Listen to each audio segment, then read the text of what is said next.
Hello. I am in Nashville, Tennessee with my husband and my dog, and today is my birthday. Today is Saturday, September 13th. 2 years ago, we came to Nashville, and while we were here, we stopped by this gigantic used book superstore called McKay's, and I think I spent like maybe $100 and I got like 40 books in 2023. This is like a weekend birthday trip. Today's Saturday, we're gonna head back tomorrow morning, and we got here yesterday. So I'm here before McKay's on this trip to tell you what all I'm looking for. Also, we went to Lit Fest recently and I got footage from it. I'm gonna try to make a vlog out of it, but it's like a street festival for literature in Chicago, and it was so much fun. It was great. But I got this pop socket, and it says Late Night Readers Club, just one more chapter.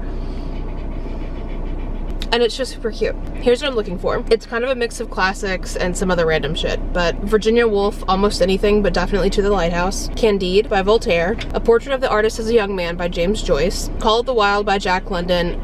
Possibly other things by Jack London, depending on what they have. Oh, first and foremost, it's at the very top of my list. I'm starting at the bottom to move up. The very top of my list is literally Anything and Everything Oscar Wilde. I just almost lost my gum coming out of my mouth. I'm so excited. I am so in love with his writing. So I am after anything, like multiple copies, different like versions, whatever, of anything. The Picture of Dorian Gray, The Importance of Being Earnest, anything. If his name's on it, I'll buy. Evenings and Weekends by, I don't know how to say this author's name, but Oisin McKenna is how it's O-I-S-I-N, McKenna. Jack Edwards started his Fable platform-based book club, and it's The Inklings, and he's sharing it online, so I'm very excited about it. The first book that they're doing is Evenings and Weekends. I'm not crazy about Sally Rooney's writing, and Evenings and Weekends is supposed to cater to fans of her writing, so I guess we'll see. I'm interested to know. I also still plan on reading Intermezzo by the time the year is done, so maybe that will turn me in favor of Sally Rooney. Who knows?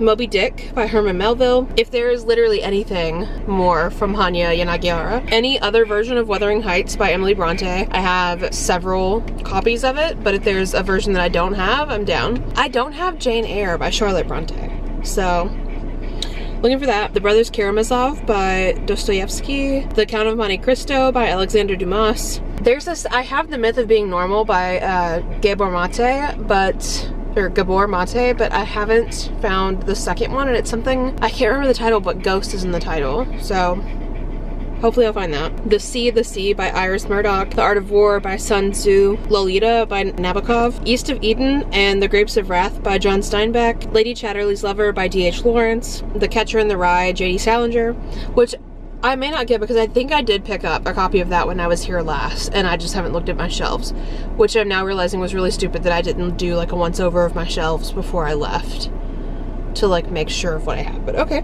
Anything that I don't already have by Toni Morrison, and I think I have Beloved, The Bluest Eye, and Sula, so anything else. Any Kristen Hanna, as long as it's well priced. I tend to audiobook her books and then buy the physical copy as trophies, and I'm kind of down for anything. I really trust her writing and her as an author, so I would be willing to buy the trophies before I even read them. So, I haven't read any James Baldwin, so I feel like I should do that. So anything that I come across of his. Anything else by Dostoevsky that I don't already have. Wide Sargasso Sea by Jean Rhys. I have like 9 of the 13, I think, books of Wheel of Time, but I have the first print in hardcover. So they would have to match that if I find them, and I think I would only find those thrifted because there are so many other versions that are in Barnes & Noble or Books A Million. Oh, that's the plan, by the way. I'm going to McKay's. Anything that I can't get at McKay's, I'll go to a Books A Million and just pick up whatever I can from there. I have 2 versions of War and Peace. I think I'm good on that. I have a physical copy of Les Mis and by Victor Hugo, and I think I'm okay with that one. I like paperbacks better than hardcovers, and I love to annotate a paperback, so The Phantom of the Opera, and that's it. That's all I have right now. I may take a break midday from book shopping and think of something else, and I may go before we leave to go home tomorrow. Anyway, come with me. Let's go to McKay's.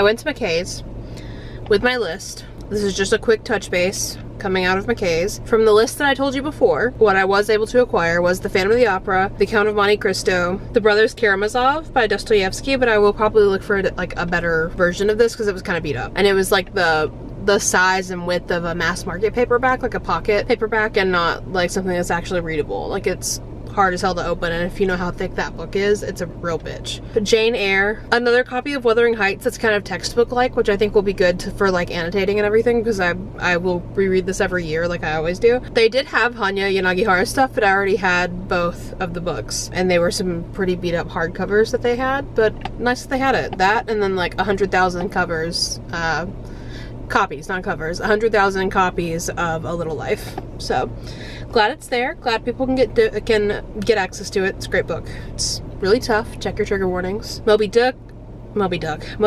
Evenings and Weekends, Call of the Wild, A Portrait of the Artist as a Young Man, Candide, and To the Lighthouse. The rest of these, I am going to head to Books A Million and see what I can get from there, and then I will touch base in a bit. Wish me luck. It's hot as hell. It is 90 degrees right now, so I am burnt to a crisp. It's hot, and I want to go home to Chicago. Anyway, see you soon.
The lighting is horrible, and what's blocking the sun from me is a bag that is currently sliding between my dashboard and my steering wheel. So I only have a minute for this, and I have to be very still.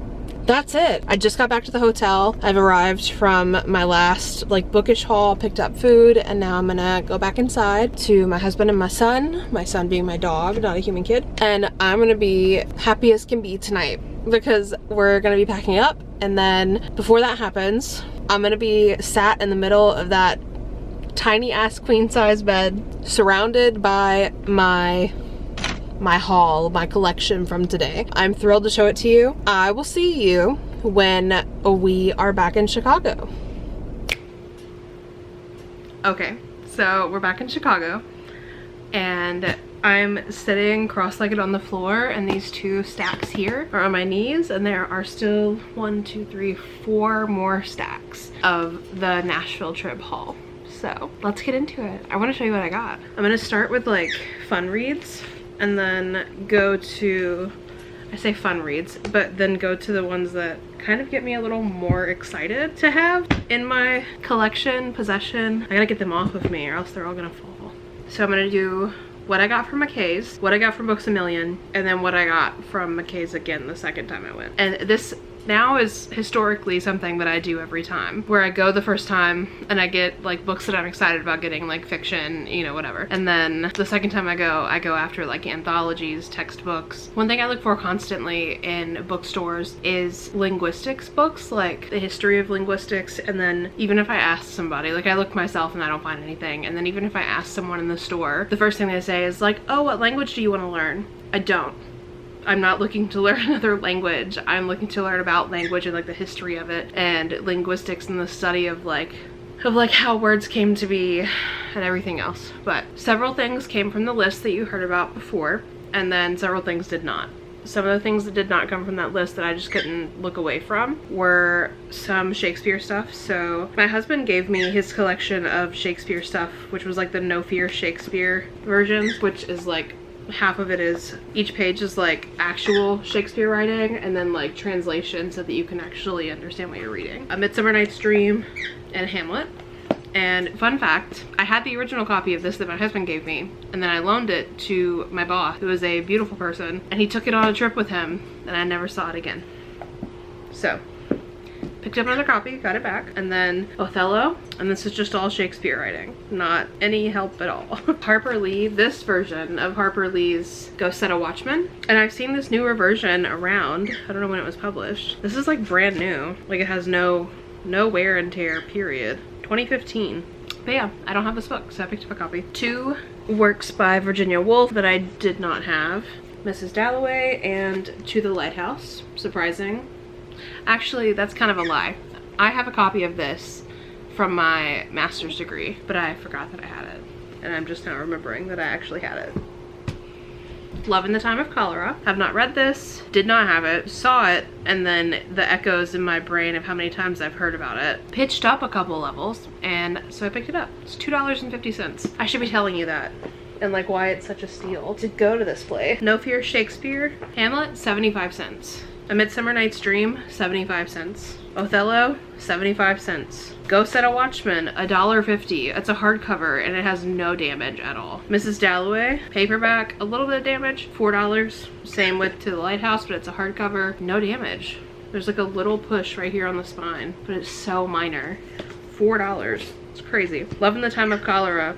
Not a very beaten up book. It's fine. It's just starting to yellow. $2.50. $2.50. The Adventures of Huckleberry Finn, I do not have. This is the 3rd Norton Critical Edition, and I love Norton editions, Norton anthologies, whatever. The little pages in here. I love the pictures. Super cute. And I want to read this and then read James by Percival Everett, because I think I'm supposed to read this first to be able to understand the pull. This big ass copy, it's 8.5 inches tall. It's huge. $3.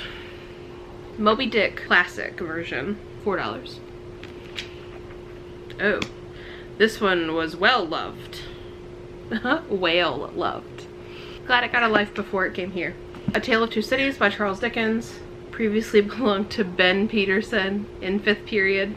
There's not really any markings in here, so I really don't think that Ben Peterson read this book. But $3 for a pretty good copy. Sans the Ben Peterson on the spine, on the pages. A Portrait of the Artist as a Young Man by James Joyce. Pretty beaten up, general wear and tear, old version, $3.50. Still though, $3.50 for a book, less than $4, are you joking? Edith Wharton, The House of Mirth, $1. The H.G. Wells collection, pretty much pristine condition. Nothing is bent, crazy thick. There's no like writing or markings in it at all. $4. Do you get it now? This I don't get, okay? And I ran into a person who was stocking books there and said I was looking for anything Oscar Wilde. She told me where to find it, and then I went and looked, and then about an hour later I was still in the store looking around, and she was like, did you find any Dorian Gray yet? And I said, yeah, I found one, and it was The Importance of Being Earnest. And she was like, I just put out a picture of a copy of The Picture of Dorian Gray. And in the back of my head I'm like, fuck, now I have to get this book because this girl has gone out of her way. I already have like 6 copies of this book. I don't need another one. And she took it to me and I was like, oh, I'll absolutely take it. Or she took me to it and I was like, absolutely, give it to me, I'll take it. Picked it up. It's the most hideous copy of this book that I've ever seen in my life. And it was one of the more expensive books. $5.50.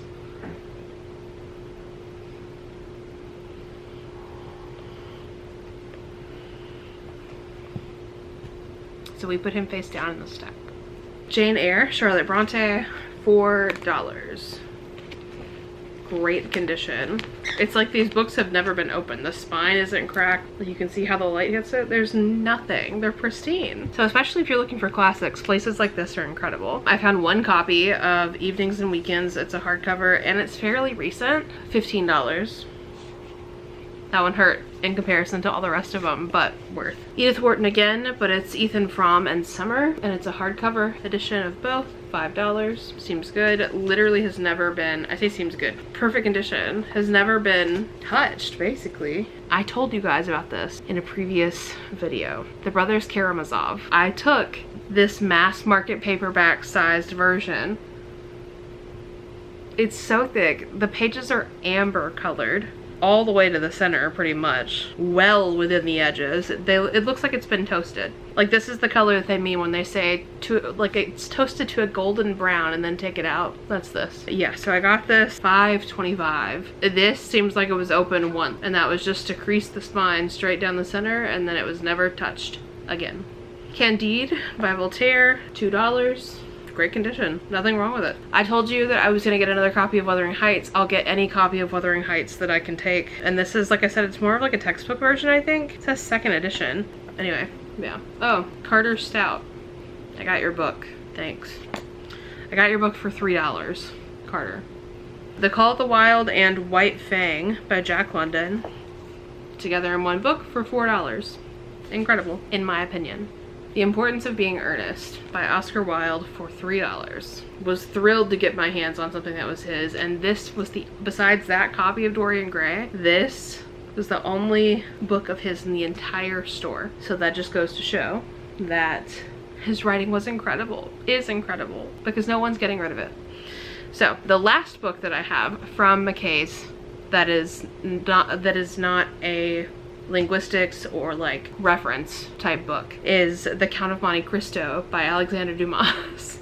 And I think it's so funny. This is the beat up copy that I got from McKay's. It is also like amber-ish around the edges. I also got a copy of this at Books A Million, and I think it's funny how often things are recovered, but not this one. This is insane. Also from Books A Million, a new copy of this, which I just thought was funny, and it was $6, so I just, why not? Got an updated version of Moby Dick. It's like this recover, also $6. This copy of The Picture of Dorian Gray.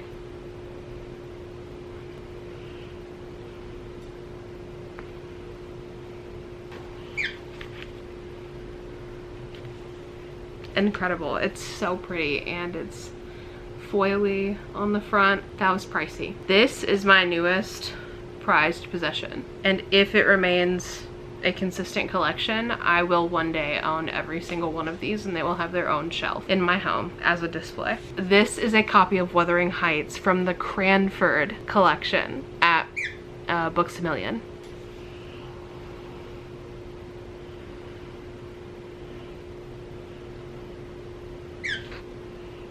spine, the back. Are you kidding me?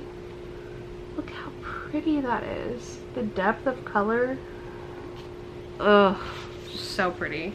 I'm gonna kind of like kick it through all of these because I'm not gonna go into detail about what they're all about. I'm gonna tell you the gist of each one and the prices. So, Victorian People and Ideas, a companion for the modern reader of Victorian literature, $1.50. Very old. Look at those crusty, dusty, not very good and hygienic pages. You've heard me talk about this a lot, like this topic. Southern literature and literary theory. And I think this is so important. This was $1.50. This is a hardcover. Probably also never been opened. Pristine. Love studying that. I think it has a long way to go in terms of like historically being around. This was just fun and I picked it up. It was 50 cents. 50 cents. 50 cents. Books of the Century, and it's just essays. I haven't even opened this one. I was just like, I know I want you, get in my cart. Henry James, H.G. Wells, Joseph Conrad, Emile Zola, Joseph Conrad, Henry James, Helen Keller, Jack London, Upton Sinclair. A Handbook to Literature, 50 cents. Again, I love literary theory, and 50 cents? You're joking. Literary Theory and Praxis, or sorry, Literary Theories and Praxis, $1.50. Analyzes the ways in which critical theories are transformed into literary criticisms and methodology. Sold. A Short History of the Printed Word, $1.50. Literary Research Methodologies. Again, is that the second one that I got? A History of the English Language, hardcover, $3. Critical Terms for Literary Study, $1.50. The Oxford Companion to the English Language, $1.50. That's crazy. And you know, some poor student somewhere probably paid like $50 for these books. The Dynamics of Literary Response, $1.50. I am working on writing and I'm not sure what I want to write yet, but I was trained in my master's program for like literary analysis through essay and like close readings. So I'm used to writing like 40 pages at a time of analytics on books. So I think branching out, like knowing more about it would be helpful. Columbia Dictionary of Modern Literary and Cultural Criticism, $1.50. Falling into Theory, Conflicting Views of Reading Literature. Love, show me all sides. The Essential Black Literature Guide. Nothing to say. Nothing has to be said. I have to have that. Forbidden Knowledge, From Prometheus to Pornography. Okay, well I must have thought this seemed interesting. $1.50. Language Development, a literal textbook. $8. Not sure why. We shall see. Oh, please. Please no. I'm almost done. I'm almost done. The Future of Literacy, $1.50. Aristotle, Horace, Longinus. Classical Literary Criticism, $1.50. Cliff Notes on Greek Classics, $1.50. And I've had a Cliff Notes subscription for the last 5 years, and I use it regularly, so that's great. The Professor and the Madman, A Tale of Murder, Insanity, and the Making of the Oxford English Dictionary. Say less. $1.50. How to Read Literature Like a Professor. A lively and entertaining guide to reading between the lines. And there's a piece of paper in here. 10 cents for knowledge. Colonialism and Post-Colonialism, $1.50. A Reader's Guide to Contemporary Literary Theory, $1.50. Making a Difference, Feminist Literary Criticism, $1.50. And this is basically what my entire master's degree was about. So every time I had the chance to look at feminism in relation to something else, I did. I think that's all. I think that's all I have for you. We made it back from Nashville, safe and sound. Billy's making his flights. Okay. Enzo is passed the fuck out on the couch. And that's all I have. So thanks for being here. Thanks for listening. Thanks for caring. I love you and I'll see you in the next one. Bye.